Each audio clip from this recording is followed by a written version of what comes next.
Confessions 28. But there are others for whom the words of Scripture are no longer a nest, but a leafy orchard, where they see the hidden fruit. They fly about it in joy, breaking into song as they gaze at the fruit and feed upon it.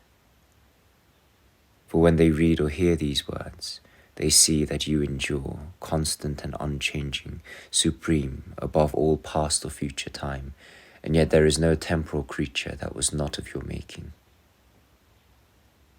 They see that because your will is identical with your being, it underwent no change when by it you created all things, nor was it a newly emerged will which had not existed before. They see that you made the world, not by creating it from your own substance in your own likeness, which is the form of all things, but by creating from nothing formless matter utterly unlike yourself. By resort to your unity, this matter was to receive form in your likeness, each created thing in its allotted degree.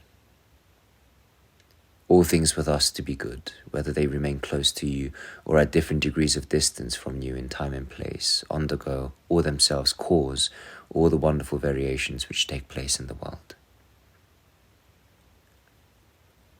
All this they see, and as far as the meager powers they have in this life enable them to do so, they rejoice in the light of your truth.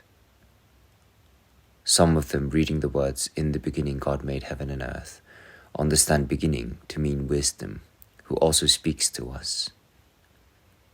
Others, reading the same words, take beginning to mean the commencement of creation, and therefore they understand the sentence as, "In the first place God made heaven and earth." Of those who understand beginning to mean wisdom, some think that heaven and earth is another name for matter, which could be used for the creation of heaven and earth. Others think that the words refer to two natures, already distinct and endowed with form. Others, again, think that heaven means a spiritual nature, endowed with form, whereas earth means the formless nature of corporeal matter. There are differences of opinion, too, among those who take heaven and earth to mean that as yet formless matter from which heaven and earth were to be formed. Some think that it means matter from which both creations, that which we can only reach through the mind, and that which we can perceive through the senses, were to be perfected. Others think that it means matter from which only this corporeal world of which we are aware through our senses was to be produced, containing in its vast folds all such natures as are readily perceptible to us.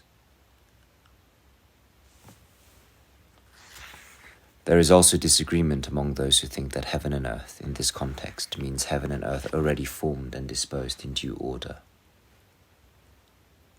Some think that the words refer to the invisible and the visible creation, others that they refer to the visible creation alone, in which we see both the heaven above our earth, resplendent with light, and the earth shrouded in darkness, together with all that they contain.